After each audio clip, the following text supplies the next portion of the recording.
जय श्री राधे दोस्तों। ये है जन्माष्टमी के त्यौहार की कुछ झांकी। बड़ी ही सुंदर और बड़ा ही मनमोहक नज़ारा है। ये हमारे घर के ठाकुर जी हैं, ये वाले हमारे बड़े ठाकुर जी हैं और राइट साइड में है वो हमारे छोटे वाले ठाकुर जी हैं। और ये तो छोटे छोटे से नन्हे जो ठाकुर जी हैं वो हमारे पड़ोस से आए हैं और ये झूले पे बैठ के सारे आनंद ले रहे हैं। और मैंने उनको ये छोटा सा हिंडा दे दिया जिससे ये आराम से झूल रहे हैं हिंडोले पर।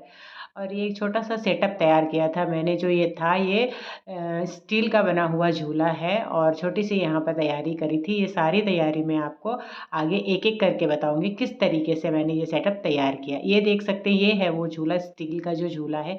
इस तरीके से मैंने इसको तैयार किया, कुछ फूल वगैरह लगाए और हर शुभ अवसर पर अष्टदल कमल बनाया जाता है जो मैंने बनाया। आप देख सकते हैं किस तरीके से मैंने इनमें 3 रंगों का इस्तेमाल किया है, एक सफ़ेद भी लिया है।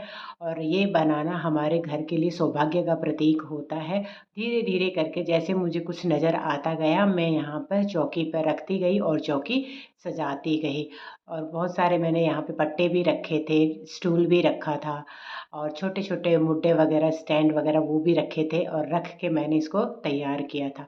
मन तो था काफ़ी कुछ करने का मगर उतना टाइम नहीं मिल पाया, अकेली थी, सारा करना पड़ा। इस तरीके से हमने नहला धुला के पूजा पाठ करके अपने लल्ला को यहाँ पर विराजमान किया। दोनों लल्ला आराम से बैठे हुए बड़े ही खूबसूरत और बड़े ही प्यारे लग रहे हैं। आप देख सकते हैं हमारे लड्डू गोपाल की जय हो। इनके छोटे छोटे खिलौने मैंने इनके पास में रखे थे और गणेश जी के बिना तो कुछ हो ही नहीं सकता। हमारे गणेश जी यहाँ पे विराजमान थे हमें सबको आशीष देने के लिए। एक और युगल सरकार थे यहाँ पर, आप इन्हें भी देख सकते हैं कितने सुंदर लग रहे हैं। एक और युगल सरकार को मैंने यहाँ पे रखती क्यों ना भाई, आज इनका दिन था और ये सारे के सारे ऐसे लग रहे थे जैसे मानो अभी बोल पड़ेंगे। और छोटा छोटा प्रसाद मैंने तैयार किया था। प्रसाद में मैंने है सो मेवे रखे थे, 3-4 तरह के मेवे थे। और ये हमारे दोनों पड़ोस के लड्डू गोपाल भी अब इस टाइम पे आ गए हैं, आप इनको देख सकते हैं, पहले नहीं आए थे। और इनकी यशोदा मैया इनको यहाँ पर लेकर आई और मुझे बहुत अच्छा लगा। ये जब हमने पूजा वूजा कर ली थी उसके बाद का है। हमने सारा प्रसाद घर पर ही बनाया था, कुछ भी हम बाहर से लेकर नहीं आए। मैं घर पे बनाना ही प्रेफर करती हूँ, बाहर वाले में शुद्धता नहीं होती है तो मैं नहीं करती। और आप देख सकते हैं कि इसमें मैंने ये धनिए की पंजीरी बनाई है और आलू का हलवा बनाया है और खीर बनाई है, मखाने की खीर जो प्रभु श्री हरि को बहुत ही पसंद होती है। दीपक जलाया, इस तरीके से हमने ये पूजा करी और सब आसपास के लोग भी आए थे। हमने बहुत अच्छे तरीके से ये पूजा करी, छोटा सा ये सेटअप तैयार किया। आप देखना और आप बताना कैसे लग रहे हैं। ये कुछ कान्हा के लिए गिफ्ट आए थे बाहर से, वो भी यहीं पर ही रखे हुए हैं, आप देख सकते हैं। काफ़ी सारे गिफ्ट मिले थे इनको और कुछ ये फल रखे हैं जो रात की पूजा में काम आएंगे। मैं बताऊंगी आपको रात की पूजा में कैसे काम आएंगे।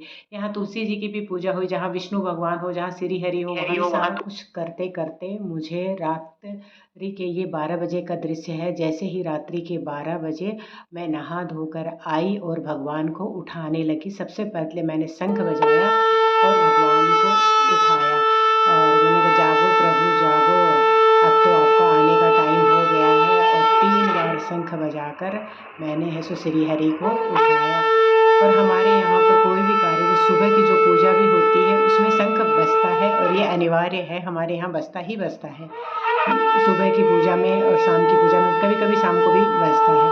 तो इस तरीके से मैंने 3 बार करके श्री हरि को उठाया, उठाकर अपने आसन से उतारा और उतार कर मैं अपने गोदी में श्री हरि को ले आई। श्री हरि बड़ी प्यारे लग रहे थे, एक अलग सा ही अनुभव आ रहा था इनको देखकर। फिर मैंने धीरे धीरे इनको आने की खुशी में, हम जो हमारे पारंपरिक हम करते हैं, ये हमारे काशी का थाल है, इसके ऊपर हमने स्वास्तिक बनाया और स्वास्तिक बनाने के बाद में इसकी पूजा करी। पूजा करने के बाद में एक चम्मच लिया और उस चम्मच में हमने है सो इस तरीके से ये रक्षा सूत्र बांधा। रक्षा सूत्र बांध कर फिर इस चम्मच की भी हमने पूजा करी और इस चम्मच को भी हमने अक्षत तिलक किया।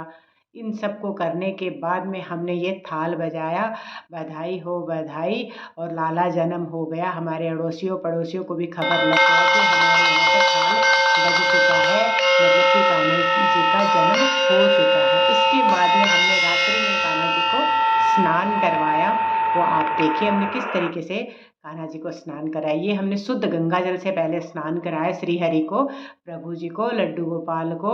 इनको स्नान कराने के बाद में ये कच्चे दूध से हमने स्नान कराया और ये बहुत ही प्यारे, बहुत ही सुंदर लग रहे थे। ऐसा लग रहा था साक्षात अभी इनका जन्म हुआ हो।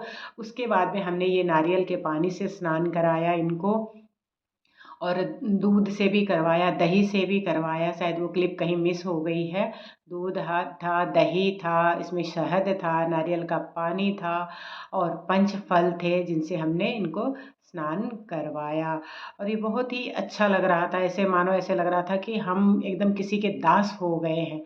और फिर मैंने इनको डगर मसल के नहला के एकदम सुंदर सा लल्ला मेरे बाबू को तैयार किया और बाबू ऐसे लग रहे थे कि बस अभी तो गोदी में ले लो।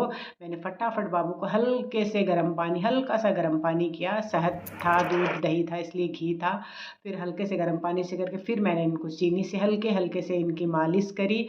मालिश करने के बाद में शुद्ध जल से स्नान करा के फिर मैंने कपड़े पहना के लाला को बिठा दिया। ये पहले का दृश्य है, आप देख सकते हैं। ये हम जब मंदिर गए थे, ये वहाँ के लल्ला थे। हम मंदिर भी जाकर आए और वहाँ पर भी मन कर रहा था बस यहीं बैठे रहे, लेकिन लल्ला घर पे थे तो हम ज़्यादा देर बैठ नहीं सकते थे।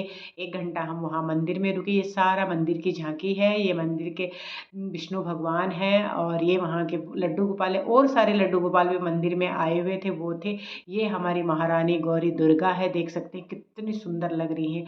ये हमारे हनुमान जी महाराज हैं, साक्षात ऐसे लगते हैं कि सारे कष्टों को दूर करने के लिए ही मंदिर में, ये मंदिर का दृश्य है। हम ज़्यादा देर मंदिर में राधा बने हुए थे और कान्हा बने हुए थे, छोटी छोटी क्लिप मुझे मिली थी। ये अंत में हमारे लल्ला है। इनकी फिर हमने करी आरती और लगाया भोग। इस तरीके से हमने अपने जन्माष्टमी का त्योहार मनाया। आपने कैसे मनाया आप भी कमेंट करके बताएं, कमेंट में लिखें। बाल गोपाल की जय हो। जय जय